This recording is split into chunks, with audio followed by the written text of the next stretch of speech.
The crossover market is becoming fiercely competitive, and consumers demand more out of their vehicles, which is why Buick, Infiniti, and the other premium brands are putting more into these cars.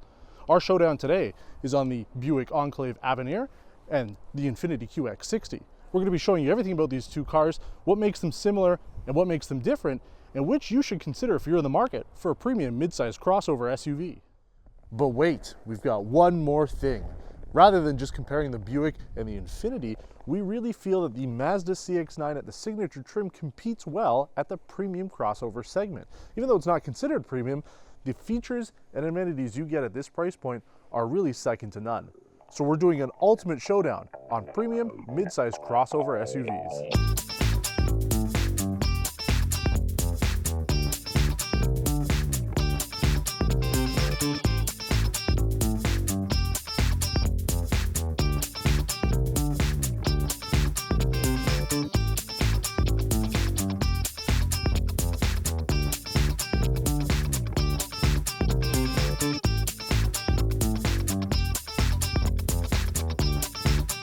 This is the best possible showdown we could have planned. We have three mid-size, three-row crossover SUVs, all painted white, and filling up a wide range of options between them.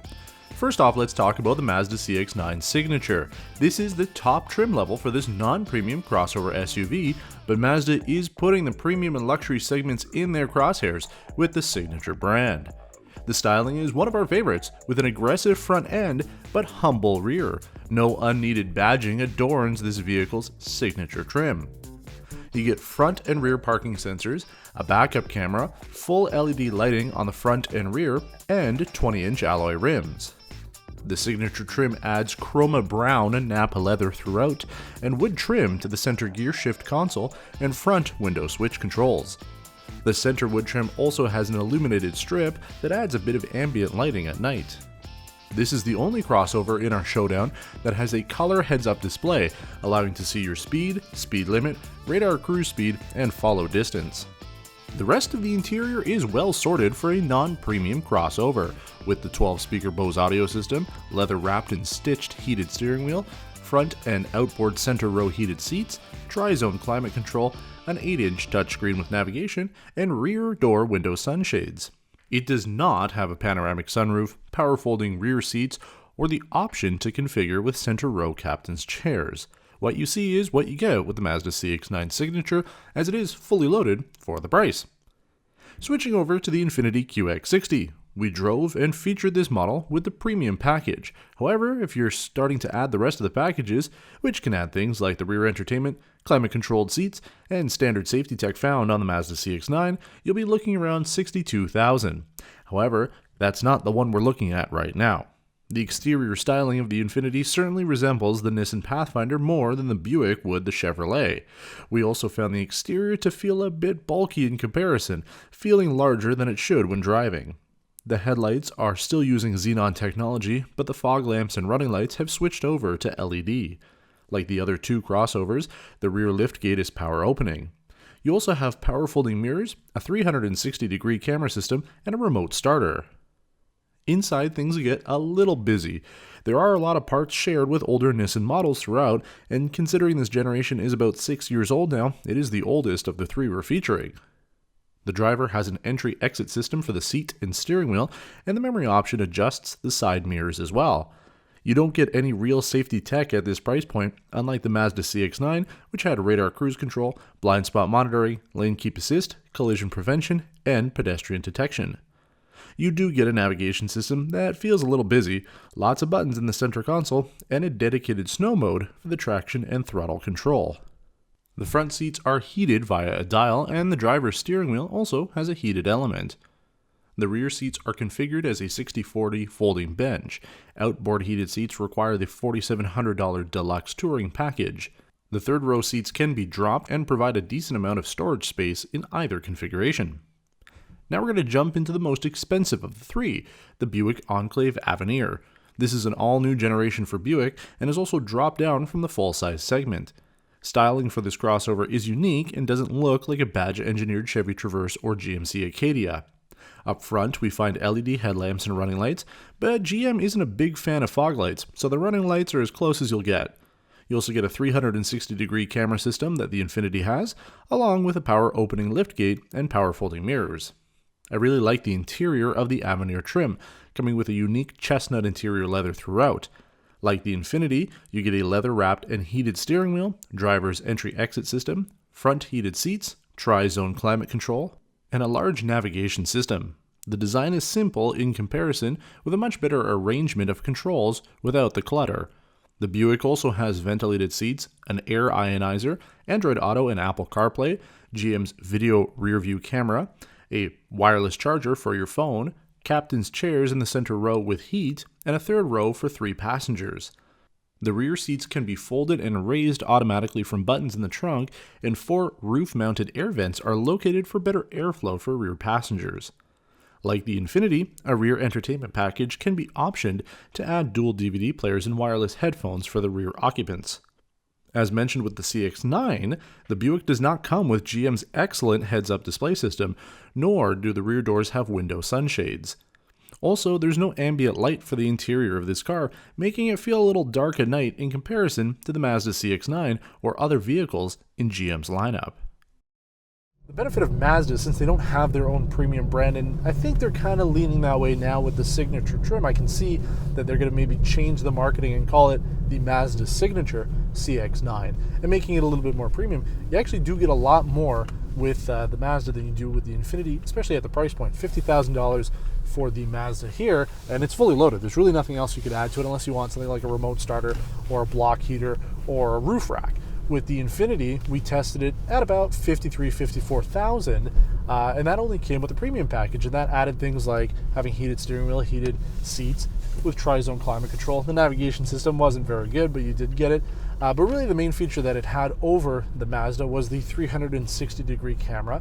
But overall, the rides were pretty similar. We weren't too upset driving around with the Infiniti, but I just think that Mazda continues to get things right with their vehicles, and the CX-9 sort of is that final form, the final boss of the Mazda vehicle lineup, because it really is just refined to the point now where it is a smooth ride, consistent throughout, whether you're on dry roads or wet roads or snow like we're in right now, and overall just one of the most enjoyable experiences I've had in a midsize SUV, coming from somebody who's not really that into SUVs.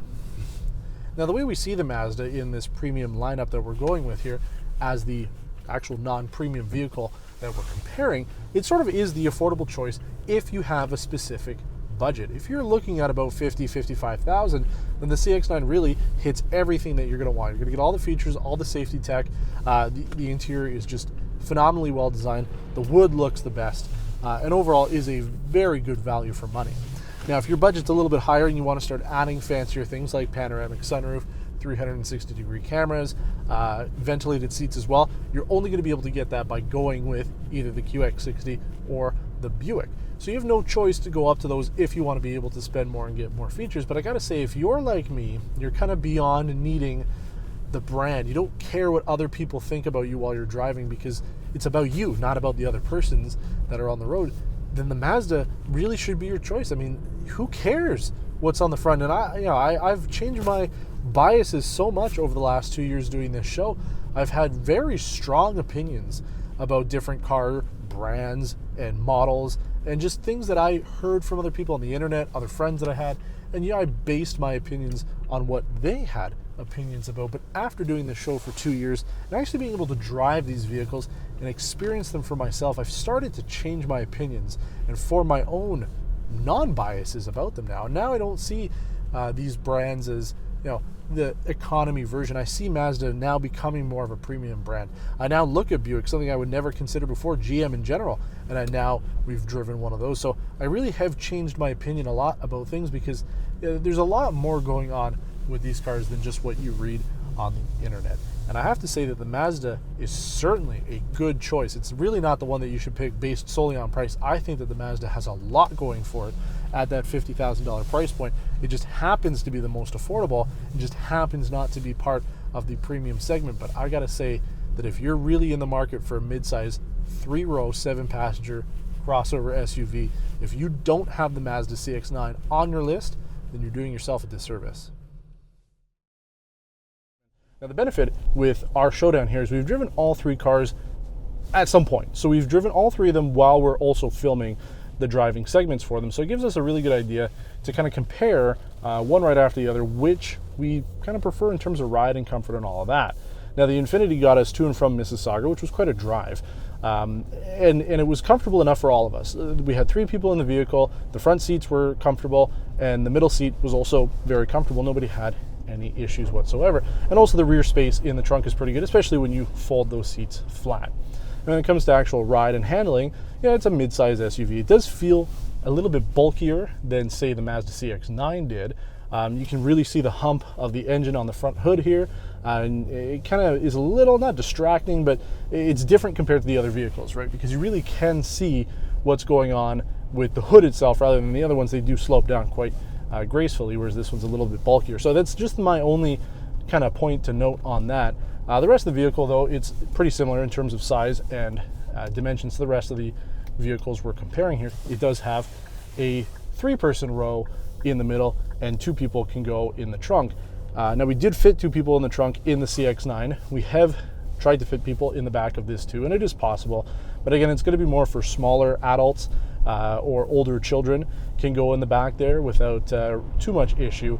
And it is comfortable enough. I mean, you're maybe not going to be wanting to spend an 8-hour road trip in any of these vehicles in the trunk part, but they are comfortable enough if you need to go somewhere, within an hour distance or so, maybe a little bit more. You're probably not going to be too uncomfortable back there. Now the thing is, unlike the Mazda, which is really its own vehicle, it just happens to be the nicest version of the CX-9, the QX60 here really is a much nicer version of the Nissan Pathfinder. And you really do kind of feel that. I've driven one of the newer model Nissan Pathfinders, and because this vehicle, even though it's a 2018 model, it's really been around since 2013. Right? It's the same JX35 that was out before. They renamed it the QX60. So it is sort of the older car of the three that we're comparing. And you do kind of feel that a little bit of the trim is shared among some of the older Nissan models. We did mention that our 2010 Nissan Altima had pretty much the same kind of buttons throughout the steering wheel and center here. And we're also not a huge fan of the navigation system. It just doesn't feel super good. Comparing it really directly with the Mazda, I'd say that the Buick has a very similar navigation setup. So whether you go with the Buick or the Infiniti, you're going to have a similar experience. The benefit with the Buick, though, is you do get Apple CarPlay and Android Auto. So if you really want to just get rid of that, then you can use the built-in maps with your telephone. But other than that, it is a very comfortable car, and the fact that you can configure it up, as I mentioned, with more rear seat entertainment than any of the other two, it might be the go-to choice for anybody who has a family who wants to be able to put their kids or other adults in the back and have them entertained by television and gadgets and stuff like that. It is a comfortable experience back there to keep people entertained. But also, from a driving perspective, it is a very comfortable car. We certainly enjoyed our drive. We didn't have any complaints, really, with the seat or comfort throughout. And overall, it's a really well-designed vehicle. I think the interior here could use a refresh, but again, since it is the older of the two other that we're comparing, that's kind of why. Now, this is the first time that we've had the opportunity to do a showdown, or what we're just calling now an ultimate showdown, on 3 vehicles. Usually it's just 2, but we've got 3 here, and this is the 3rd crossover that we've actually driven. We drove the Mazda CX-9, we drove the Infiniti QX60. We drove all of those kind of around the same time, so we had an idea of how they were, so that we went to go film those segments. We already knew about them, but the Buick we hadn't driven yet, and this is the 3rd one that we're driving. And I have to say that overall, all 3 of them really do have a very comparable ride. You're not going to find that one is any real different than the other. They're all roughly the same size, similar weights, and overall they're very well handling on the road. They feel planted, and much like the Infiniti QX60, I find that the Buick Enclave just feels a little bulkier than the Mazda CX-9. You can definitely see the front of the hood as you're driving along, and it does feel a little bit bulkier, but some of the things that help to mitigate that is that magic camera that's really only available on this type of vehicle. So you don't have to be looking through the back of your window anymore. You've got the camera on the back there that's always running, and overall the dimensions of the car feel like it's a little bit more similar to the Mazda CX-9, despite the fact that it does have that little bit of a bulge to make it feel like the QX60. But overall, I'd say the QX60 feels the biggest. This is in the middle, and the CX-9 is at the bottom. Now, the main difference too between all three of them is really the transmissions and the engines. The Infiniti QX60 has a just under 300 horsepower V6 engine. This has a 302 horsepower V6 engine, but then the Mazda CX-9 is a inline 4 turbocharged. So they are different there. So I mean, if you are planning maybe on towing something, the CX-9 might not be the car for you, whereas either one of these V6 models would be good. The Buick also has a 9-speed automatic, which it has helped a little bit with fuel economy. Now, we truthfully don't have the information for the fuel economy that we did on the QX60, but it's around the ballpark of 12 and a bit, close to 13. The CX-9, we averaged 12.7 liters per 100 kilometers, and again, a lot of that was highway, and doing a pretty much similar type of driving experience here with the Buick Enclave. We're actually averaging 12 liters per 100, so it is a little bit more fuel efficient than the Mazda, and more fuel efficient than the Infiniti QX60, so you do get a little bit more fuel efficiency out of this vehicle. And I find that the throttle response is very good on it too, and overall ride comfort is quite good. Like I said, it's comparable with the other two, but overall we've been very comfortable sitting in it. The ride is nice and smooth. You do feel a little bit of the potholes here and there, but overall it is a comfortable ride, and the seats are also very, very nice as well. I'd say that these are probably, I'm going to go ahead and say that these are the comfortable seats out of the three. The Mazda CX-9 coming in second, and then the Infiniti coming in third, but overall they are all quite nice. Now, the other major change with this vehicle over either of the other two are the captain's chairs in the center.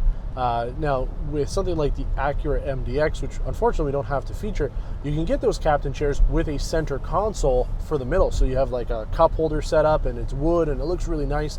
A little bit more advanced, maybe if you're using that more, to be driven around in, or to have other people in the back, like kids, and maybe use it for work. But with this, the captain's chairs are nice because if you do have two kids, then they have a little bit more space between each other. But then also, if you have more people that need to get into the car, it's a little easier for them to get into the back seat. And that rear seat also has the ability to fold up and down through the motors that are built into it. So you just move the seat up a little bit in the middle, and then you can use the motors to open or close the seats on the back. So then that way you don't really have to dig back there, because I do find that the trunk space is bigger with the Enclave than it was on the other two. You do have more space with all 7 passengers essentially seated to be able to put more luggage in the back. So there's more room in the trunk there, which certainly is good. I mean, the whole point of buying a vehicle like this is if you have a larger family or you just need extra space, and the fact that you have more space in the trunk if you have 3 rows fully activated is a big plus for a lot of people. So what are we left with? At $51,000, the Mazda CX-9 is the clear budget-friendly winner, giving the most amount of features at the most affordable price. We love the design of the CX-9, and the additional wood trim and Nappa leather help to elevate this model above its typical setup. We feel Mazda has big plans for their signature branding, and we're excited to see what other features they add to the CX-9, such as ventilated seats and the 360-degree camera coming to the Mazda 6. The heads-up display is unique in our Showdown, so are the rear sunshades. So if those are important, your only option will be the Mazda CX-9 Signature. However, it's important to note that it comes with the smallest engine at 2.5 liters and 4 cylinders with an older 6-speed automatic transmission. The Infiniti QX60 is the choice for those who want to show off a little. Infiniti seems to have the most valuable brand over the other two when it comes to the premium market. If you're looking to impress your coworkers or in-laws, the Infiniti should do the trick. Having multiple packages is also a great way to get the features and trim you really want without having to add more than you really need. It is the oldest of the 3 featured here, so we're expecting to see a refresh in the near future. The 3.5-liter V6 engine also comes with the CVT, which might not matter to most, but is the only one without a traditional automatic transmission. If you've got a bigger budget and want more space, your winner is the Buick Enclave. Coming in at the most expensive, even when factoring the additional QX60 packages, the Enclave might have a bit of a sticker shock for most.